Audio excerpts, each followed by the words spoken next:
Assalamualaikum warahmatullahi wabarakatuh. Selamat siang dan salam sejahtera bagi kita semua. Perkenalkan, saya Amanda Septia dengan NPM 2451006, mahasiswa dari Universitas Internasional Batam.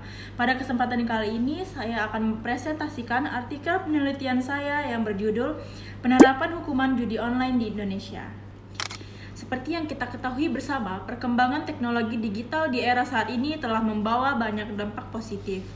Namun, di sisi lain, teknologi juga membuka ruang baru bagi berbagai bentuk kejahatan. Salah satunya adalah judi online.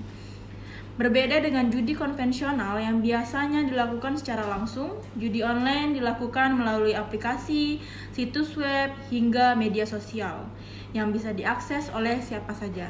Fenomena ini menjadi sangat mengkhawatirkan karena tidak hanya melibatkan orang dewasa tetapi juga remaja dan bahkan anak-anak kecil. Di Indonesia, segala bentuk perjudian sebenarnya telah dilarang secara tegas oleh hukum.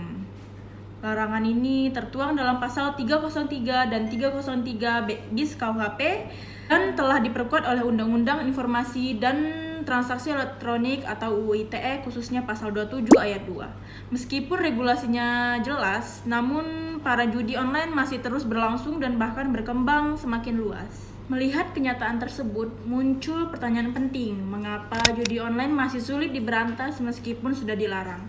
Dan bagaimana sebenarnya penerapan hukum terhadap pelaku judi online di Indonesia? Melalui penelitian ini, saya berusaha mengkaji bagaimana hukum diterapkan terhadap kasus-kasus judi online, serta mengidentifikasi apa saja tantangan dan hambatan dalam proses penegakan hukumnya. Dan hasil penelitian yang saya lakukan, saya menemukan bahwa penerapan hukum terhadap pelaku judi online memang masih menghadapi berbagai kendala. Salah satu yang paling besar adalah kesulitan dalam melacak dan mengidentifikasi pelaku. Banyak dari situs judi online yang beroperasi dari luar negeri menggunakan server tersembunyi, serta metode pembayaran digital yang sulit dilacak seperti cryptocurrency. Selain itu, koordinasi antar lembaga seperti kepolisian, Kominfo, dan penyedia jasa internet atau ISP masih belum optimal. Penegak hukum pun seringkali kesulitan membedakan mana situs yang benar-benar berisi konten perjudian dan mana yang tidak, karena banyak dari mereka yang menyamarkannya dengan konten hiburan atau permainan biasa. Dari segi hukum, meskipun aturan sudah ada, pelaksanaannya masih sering tidak konsisten. Tidak semua kasus judi online ditindaklanjuti hingga ke pengadilan, dan sebagian besar pelaku hanya dijerat dengan pasal-pasal umum, bukan pasal khusus kejahatan cyber. Hal ini membuat efek jera menjadi kurang terasa. Untuk mengatasi masalah ini, saya menyarankan beberapa langkah penting. Pertama, perlu adanya peningkatan kemampuan teknologi di bidang penegakan hukum, terutama dalam hal pelacakan digital. Yang kedua, pelatihan aparat penegak hukum harus diperkuat khususnya terkait kejahatan cyber.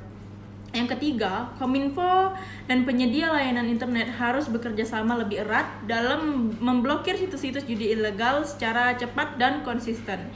Yang keempat, masyarakat perlu diberikan edukasi tentang bahaya dan konsekuensi hukum dari judi online, terutama kepada generasi muda yang sangat aktif di dunia digital. Dan terakhir, perlu adanya revisi penyesuaian undang-undang agar lebih relevan dengan perkembangan teknologi saat ini, misalnya dalam hal pengaturan situs luar negeri atau metode pembayaran digital. Sebagai kesimpulan, dapat saya sampaikan bahwa penerapan hukuman terhadap pelaku judi online di Indonesia memang sudah memiliki dasar hukum yang jelas, namun efektivitasnya masih rendah karena berbagai hambatan teknis, hukum, dan sosial. Oleh karena itu, dibutuhkan sinergi antara pemerintah, aparat penegak hukum, penyedia layanan internet, dan masyarakat agar penegakan hukum bisa berjalan lebih optimal dan berdampak nyata. Demikianlah presentasi saya mengenai penerapan hukum judi online di Indonesia. Terima kasih atas perhatiannya. Semoga materi ini bermanfaat dan bisa menambah wawasan kita semua.